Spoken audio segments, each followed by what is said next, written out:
بسم اللہ الرحمن الرحیم۔ سسرال میں رتبہ بڑھا دینے والے ٹوٹکے۔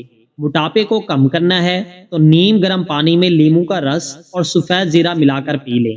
رنگ گورا کرنا ہے تو ارکے گلاب ابٹن میں مکس کر کے چہرے پر لگا لیں اور 20 منٹ بعد چہرہ دھو لیں۔ کھانے کے بعد بھاری پن محسوس ہو تو لیموں کا رس پئیں۔ پیشاب میں جلن ہوتی ہے تو لسی میں نمک ڈال کر پئیں یا خربوزہ اور تربوز کھائیں۔ گرمی بہت زیادہ لگتی ہے تو کھیرے کا استعمال کریں۔ گلا خراب ہو تو کچا امرود جلا کر کھائیں۔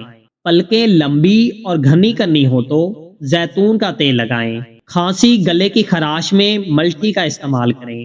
لوز موشن ہو تو کیلے پر زیرہ لگا کر کھائیں۔ یاداشت کمزور ہے تو بادام اور اخروٹ کھائیں۔ کان میں درد ہے تو سرسوں کے تیل میں لونگ جلا کر روئی تر کے کان پر لگائیں۔ ہیز میں بے قاعدگی ہو تو 2 کھجور روزانہ کھائیں۔ آنکھوں کی روشنی تیز کرنی ہے تو گاجریں کھائیں۔ پیٹ میں درد ہو تو پودینہ کے پتے چبا کر کھائیں۔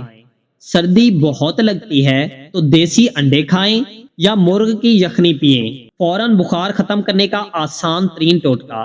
کسی بھی قسم کا بخار ہو، سبز الائچی چند دانے 1 کپ پانی میں ابالیں۔ جب آدھا کپ رہ جائے تو اس میں 4 چمچ کھانے کے خالص ارکے گلاب مکس کریں۔ پھر مریض کو یہ پانی پلائیں۔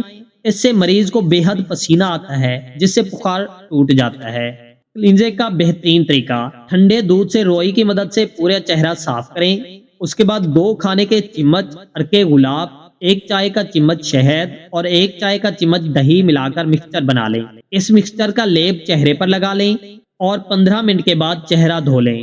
اگر آپ یہ روٹین بنا لیں تو آپ کی جلد ہمیشہ تر و تازہ رہے گی۔ زخم کا علاج: رسول اللہ صلی اللہ علیہ وآلہ وسلم جب بھی کبھی کوئی کانٹا چبھتا یا زخم ہوتا تو آپ صلی اللہ علیہ وآلہ وسلم مہندی کا استعمال فرماتے۔ بخار کا علاج: رسول اللہ صلی اللہ علیہ وآلہ وسلم نے فرمایا، تم میں سے کسی کو جب بخار آئے، سحری کے وقت ٹھنڈا پانی اس کے بدن پر 3 رات تک چھڑکا جائے۔